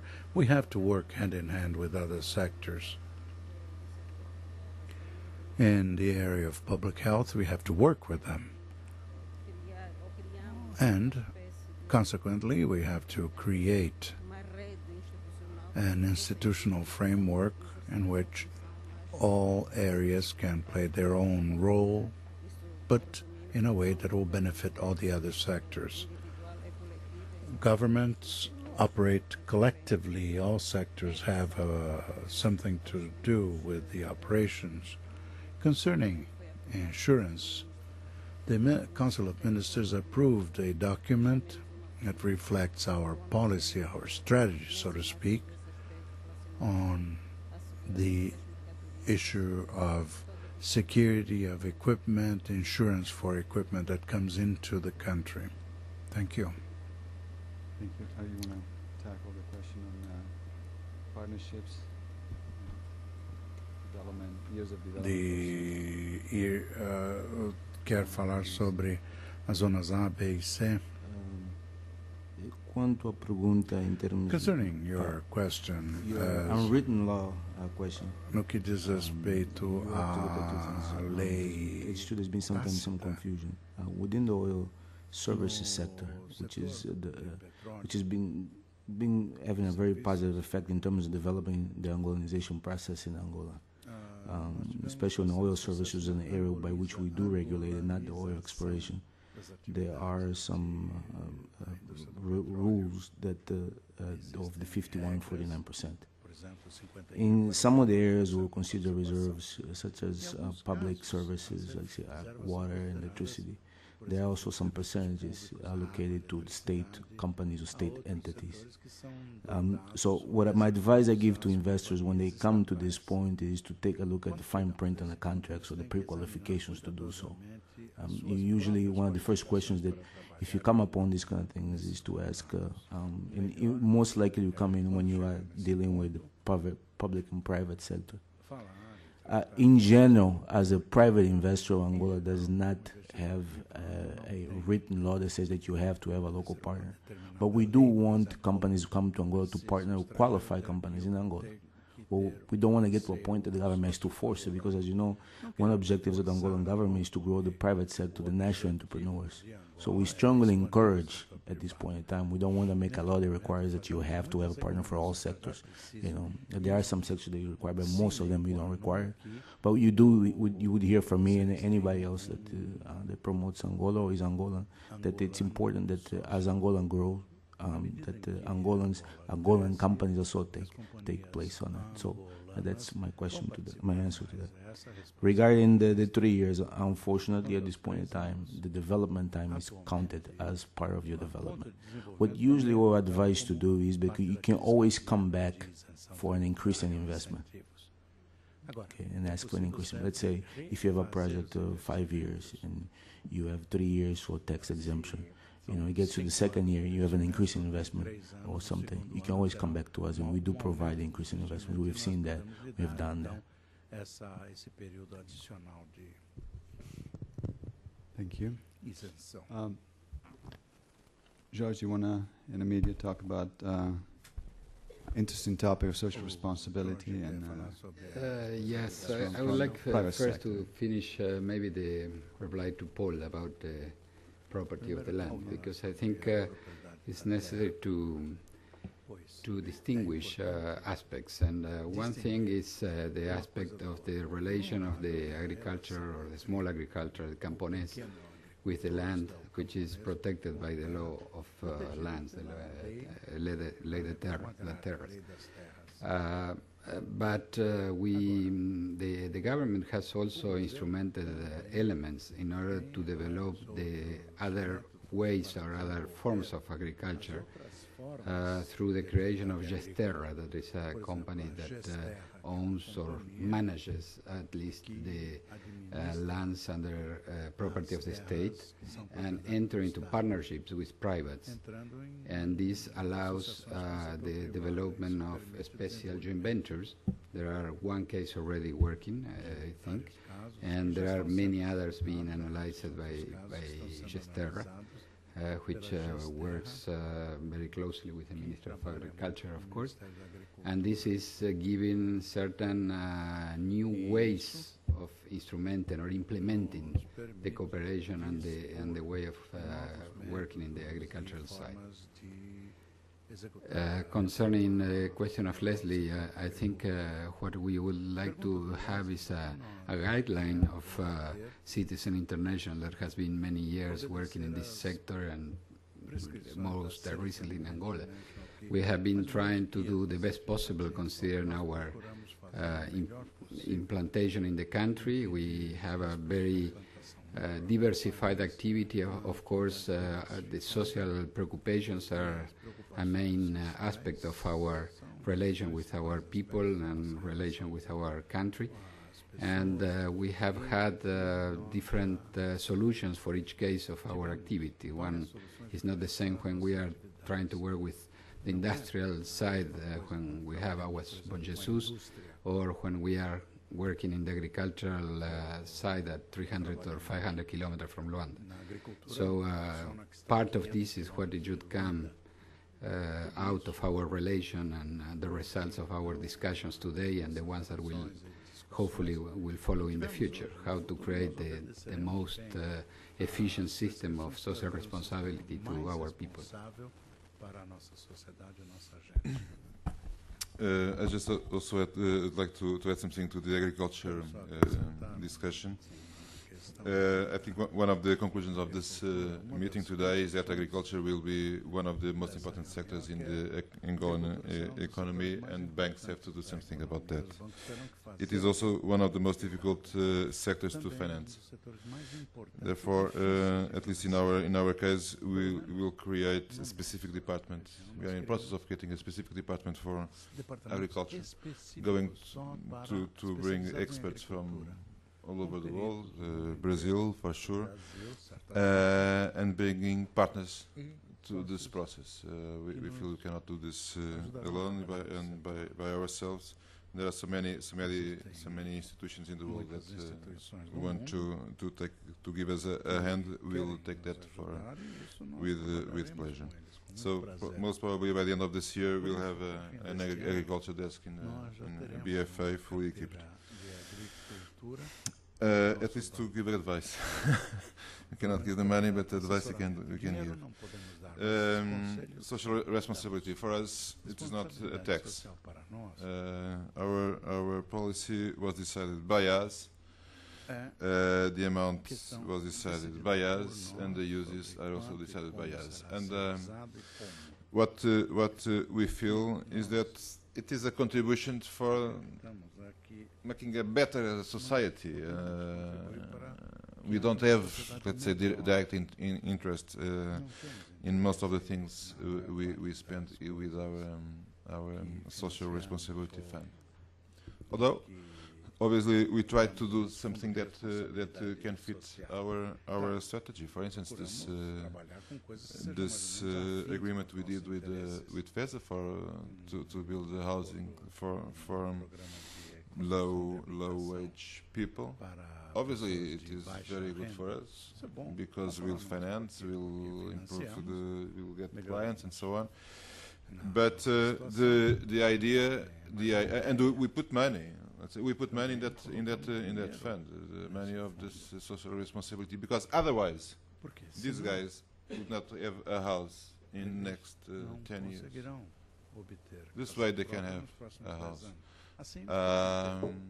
And if people take this example and do, it's very good. For instance, now we are working in more than 10 examples of this, because people figure out this is the way, and there's so much money around that this can be done. Yeah. Her Excellencies wanted to address the question that we just had briefly. Peço desculpa e com todo o respeito pela diferença de opiniões, mas nós estamos aqui a lidar com questões do Estado, com questões do nosso governo, e acho que temos que ter uma certa seriedade em relação à informação que pretendemos passar aos nossos participantes. Há uma questão que não foi bem refletida na intervenção do Sr. Jorge em relação à questão de terra. eu pediria, com sua autorização, que o chefe da nossa delegação reagisse a esta questão. Land tenure. I would ask the chief of our delegation to explain the issue of Gesterra. Can we have a microphone for Microfone para o ministro.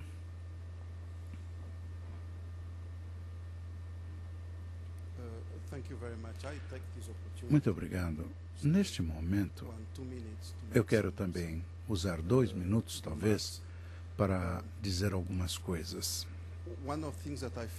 Uma das coisas que acredito serem importantes, que devem ser esclarecidas, foi a resposta a Lago de Carvalho sobre a exigência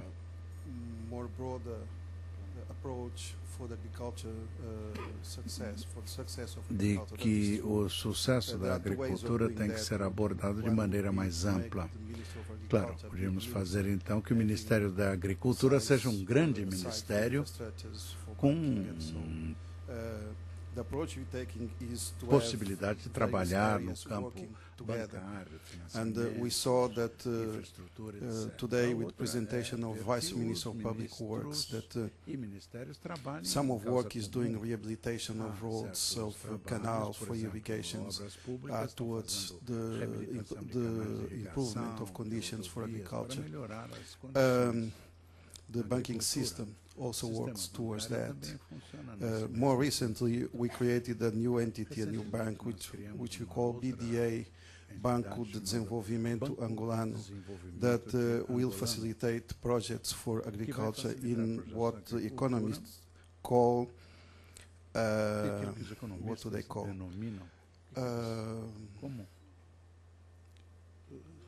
Alves, can you? Aquelas cadeias compridas. Production fileiras. Well, so that bank has a more integrated approach in terms of supporting the projects. So that I believe is an approach that goes towards Lagos' question. In terms of land, this law for land was one of the laws that was broadly discussed within our society. It took, I think, almost a year of consultations before we approved that law. Basically, the law allows for individuals and companies to have land. What changed very much is the level of authority. So many acres, the governor, the local authority can authorize so many, I don't remember the figures. The Minister of Agriculture can authorize, and the bigger land, the Council of Ministers can authorize. So that calls for what we call the right to use the surface of the land. So if you have minerals underground, you're not entitled to that. You need to have a different concession. And pose some limitations on time that can be extended if the project continues. And we're talking about, if I'm not mistaken, 50 years. Or, 50 years. So that's basically. To the best of my knowledge, Gesterra is just a company. It's not a concessionary. So it's not an entity that you have to go through necessarily to acquire big land. But it's true, it's a company that was created, and there's some projects, big projects in agriculture in Angola. I take just a few seconds to speak a little bit about banking and about appreciation of Kwanzaa. I was surprised with the presentation this morning from Francisco from World Bank when he showed the graphic where there was a big appreciation of Kwanzaa in comparison with Nigeria and other countries that were Russia oil exporters. Emilio just said that Kwanzaa also appreciated last year. I'm not an economist, so you will forgive me if I'm mistaken. But my impression is that Kwanzaa did not appreciate last year. It did slightly appreciate in relation to dollar, but dollar last year depreciated in relation to the major other currencies. So my belief is that what dollar depreciated, for instance, in relation to euro, is more than what Kwanzaa appreciated in relation to dollar. So if you don't just use the dollar as a reference, if you use a basket like euro, yen, what else? Well, looks like these are the main ones. From China. Yeah. My feeling is that you end up knowing that Kwanzaa did not appreciate. If on top of that you consider that the major imports from Angola come from Europe, from Portugal, it is the Eurozone, there is even a bigger reason to conclude that did not appreciate. This is my opinion, I can be mistaken, but I doubt, for instance, I didn't want to talk this morning about that, but the graphics that show a big and steep appreciation of Kwanzaa this morning, you have to work out a little bit scale of that graphic. I think it was reversed. Yeah, the appreciation is that. The graphic that showed appreciation has to be worked a little bit in terms of scale. Okay, but I think I took more than 2 minutes. I could not interrupt you, Kim, anyway, even if I wanted, so that's okay. Thank you. Thank you very much. I'd like an next round of questions. Ambassador, if you please. This isn't a question, but I couldn't sit here and hear the question about social responsibility without saying just a few words of gratitude, because one of the things that has been done in Angola that's really exceptional is the public-private partnerships that have funded many of the projects with our USAID people. And we have found not just American corporations, and we honored Chevron last night for their work from the beginning in agriculture, and Novo Banco and other projects, and now the value chain work in agriculture. But ExxonMobil, millions of dollars for us in malaria, which is very grateful. BFA has been very helpful in funding youth centers, which are training as well as opportunities to talk about HIV/AIDS. LKI, which is doing municipal development in some of the areas less served. Coca-Cola. I'm in Odebrecht, with whom we're working on a financial business cooperation. Several companies, including Coca-Cola, not Coca-Cola. At any rate, several countries who've funded junior achievement with us. In each case, we find that the corporations are very good partners. They're working with us, they're working with NGOs, and they're working with government ministries to ensure that the work they do is strategically thought out and absolutely in line with country priorities. So I couldn't sit here and not say a word of gratitude for all the work that the corporations have done with us. Yes, that if I may add to that, I mean, the oil sector has a long tradition of being involved in the socio-economic development of the country, and it's interesting to see that as other sector grows, that commitment continues. And, thank you for the specification. Anyway. Yes, please. Yeah, just wait. Tenho apenas uma coisa a dizer.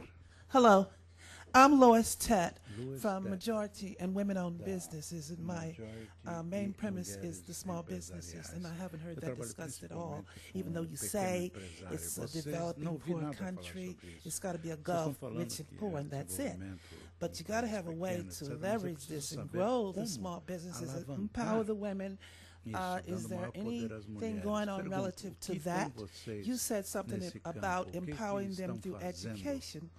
I might add, is anybody looking at village banking to empower the people, the least of the people? Let's see if we have other question on. Yes, please. outra pergunta.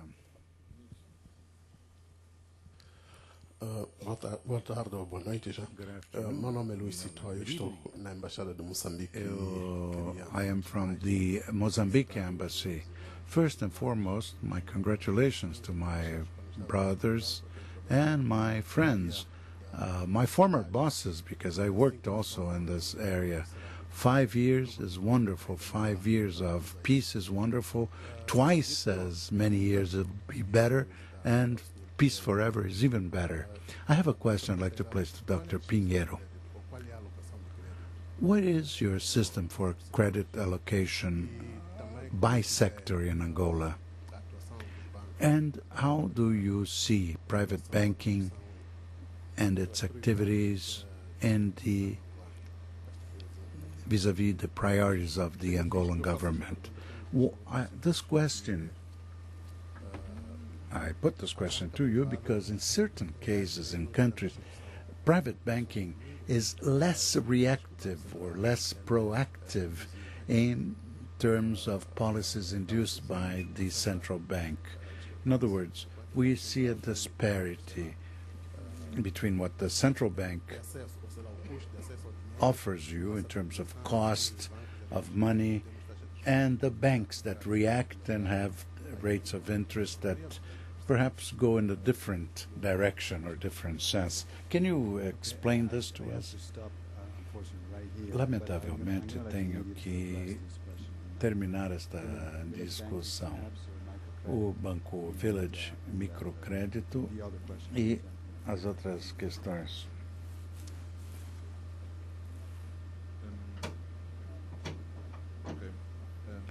Can you just let Her Excellency go first? Emilio. Thank you very much. Our sister did not identify herself. I didn't catch her name. But let me, as I thank our sister, that you have touched upon a subject that is in my bailiwick. I mean the empowerment, economic empowerment of women. Not until so long ago, we had a direct intervention by the government of Angola concerning the granting of micro credit to women. First stage, rural women, and then women in the periphery of the cities and the urban areas. And it started from that area of microcredit to rural women in the rural areas. This was part of our experience we had. At that time, our country was going through a very difficult situation in terms of poverty, food, security, and empowerment in the area of women's discrimination against women. So we wanted to foster a climate in which women could conduct their activities because, as you know, in our country, 27% of the business are conducted by women.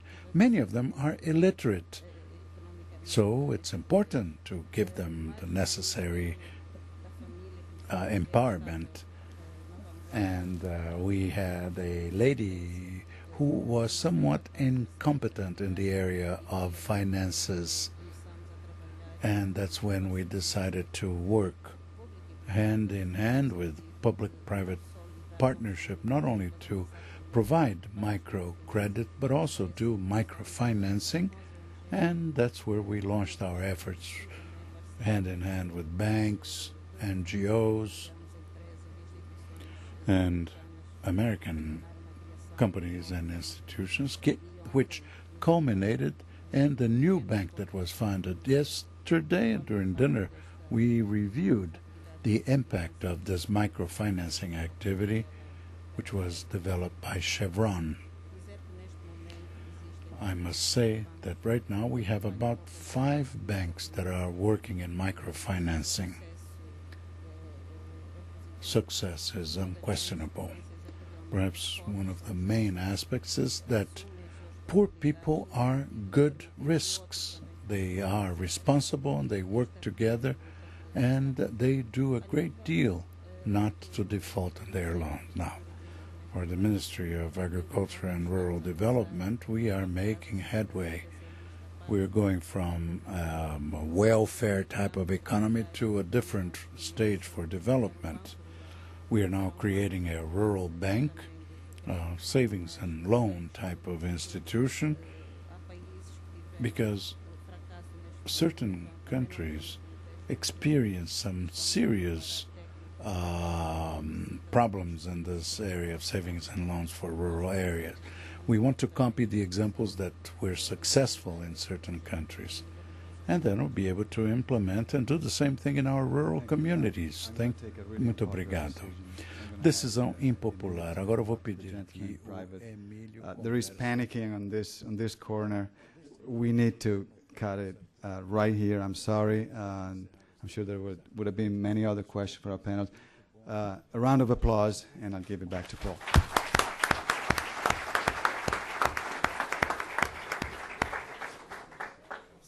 Thank you. Thank you so much to all of the panelists. I don't think I've ever seen the staying power of an audience in an all-day program such as we've seen today. I think tribute to the quality of the panels that have been before us and to the extraordinarily informative product that was produced by today's program. I want everyone to know that we have been webcasting live this program. It'll be archived on and available for people who wish to access it in a few days' time. And in addition, there'll be a report made of the proceedings of the conference. So again, to all of you for your contributions today to really what I think has been a remarkable day. And again, our appreciation to the embassy, to the ambassador, and to especially to all of our Angolan guests who have traveled a long distance to contribute to Angola Day in Washington. I now want to invite everyone to join us for a reception that has been prepared